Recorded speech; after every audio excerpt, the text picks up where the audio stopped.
and when someone says something like vaccines don't cause autism, the whole audience will applaud. And you're like, how do you know? How do you know that? Where you're so confident that you're applauding? Well, it's because of what I've heard. I've heard it so many times. No, of course I believe it. That's what's twisted about it. It's just, well, that it illustrates the power of what we're dealing with. Yeah. And once you get it by thinking through the vaccine story, I mean, you're ruined now, my friend.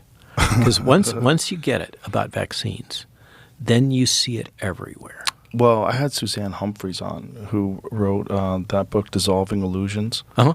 And, you know, that book is a must-read for anybody who wants to really understand the history of vaccines and what really happened in terms of the end of pandemics and the introduction of these vaccines, like what actually took place. Yes. Oh, that.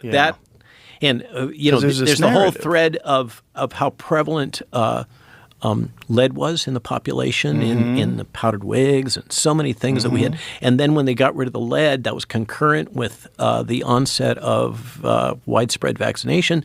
And so the loss of life associated, or the improvement in loss of life and birth outcomes associated with getting the lead out of the population, well, that's ascribed to the vaccines by the people that are busy marketing vaccines. Right. And likewise, DDT.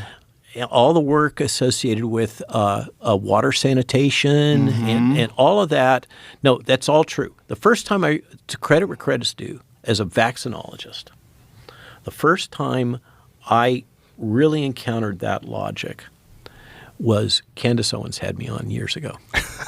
And she said, we've done this deep dive and we've looked at this thing, and these infectious diseases go down before the vaccines come up.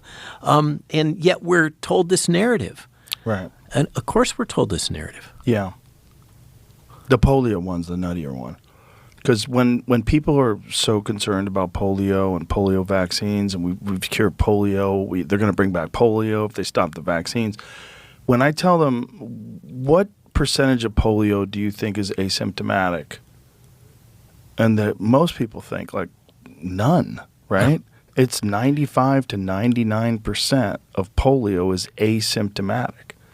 And then you find out through Suzanne Humphreys' work that they were spraying DDT ubiquitously all over the country at the same time. Absolutely. And it gives you the same exact symptoms of paralytic polio. And then subsequently, the actual first infections that started occurring in this country were occurring in rural areas where they sprayed DDT everywhere.